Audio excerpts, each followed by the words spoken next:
Баршаңызға қайырлы күн. Бүгін сарымсақ пен көкпияз қосылған осындай картоп кальцоларын жасайтын боламыз. Сіздер де жасап көріңіздер. Дәмі сондай дәмді, қытырлақ, әсіресе балалар сүйіп жейді екен. Видеоны соңына дейін көріңіздер.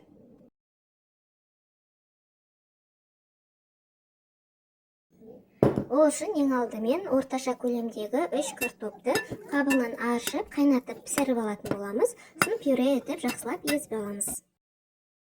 Газға табамызды қыздырып, ішіне кішкене сармай саламыз. Майдалап туралған немесе езілген сарымсақты салып, 1-2 минуттай қуырамыз. Сарымсақтың үстіне ұнды салып, барлығын жақсылап араластырамыз. Тағамға керекті заттардың мөлшері төменгі описание бөлімінде жазылып отыр, сол жерден көрсеңіздер болады. Оның үстіне 100 мл су құйып, газды өшірмей, барлығын тағы да жақсылап араластырамыз. Бізде осындай қою масса шығады, барлығын бір жерге жинаймыз. Картоптың үстіне қамырымызды саламыз.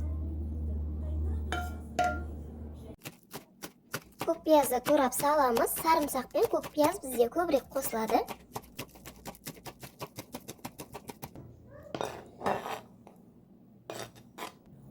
Бір шай қасық тұз және жүгері крахмалын салып, барлығын жақсылап араластырамыз.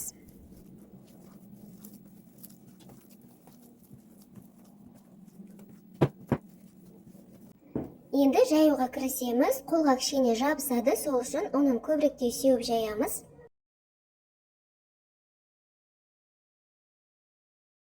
Қамырды үстінен стаканмен немесе кез келген дөңгелек нәрсемен басып шығамыз. Қамырымызды кальцо қылу үшін ортасынан кішкентай дөңгелек нәрсемен басып шығамыз.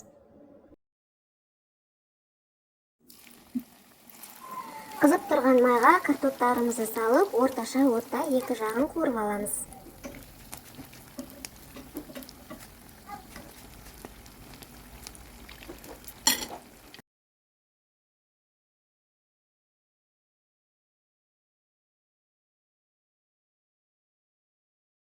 Осымен картопты кальцоларымыз дайын, өте дәмді шығады, жасап көріңіздер.